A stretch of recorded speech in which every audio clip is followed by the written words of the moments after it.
Hi friends, Saurav here. Welcome back to my channel. In our last tutorial we have seen introductory video of stored procedure. Today we are going to see the example of stored procedure actually. So here I have written a small program, a small stored procedure which will help us to understand about the stored procedure in better way. So let's start the tutorial. Yeah, so here I have created a small program. What I have done here, I have created a stored procedure. How I have created like this: create a replace procedure, the name of the procedure. You can write anything. This is user defined name. Okay, I have written my underscore proc. So create a replace procedure, the name of the procedure, my underscore proc, then the keyword is, and here we used to declare the variable. I have declared two variables, v underscore var1 and v underscore var2, and both is of varchar2 type having size as 10, and here I am initializing the value. var1 is equal to mark is getting assigned to var1 and herd is getting assigned to var2. Okay, this is the assignment operator. So here I have initialized and assigned two values to both the variables actually. Okay, then in my begin section, this is executable statement.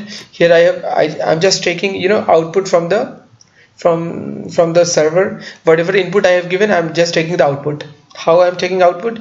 Using dbms underscore output package. So dbms underscore output dot put underscore line, and here I have written v underscore var1 space v underscore var2. the same thing will get printed. Okay, and then end the procedure using end keyword and the name of the procedure. So this is how I have created a small procedure just to let us know about the stored procedure, how it work. Okay, so let me copy this code and paste in a SQL workshop and compile it there, run it there actually.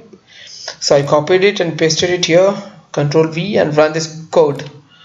So as you can see, our procedure got created, okay.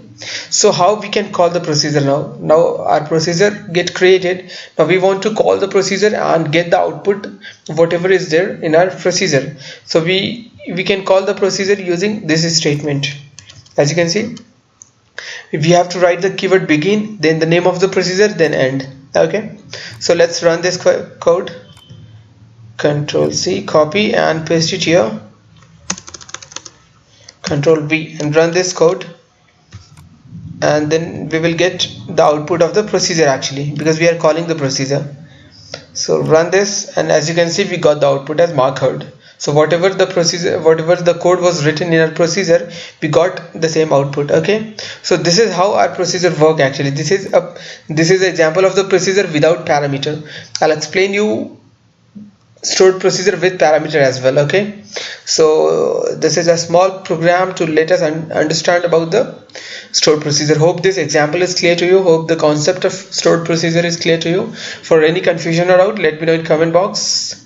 Okay, that's it for today. Thanks for watching the tutorial. Thank you very much.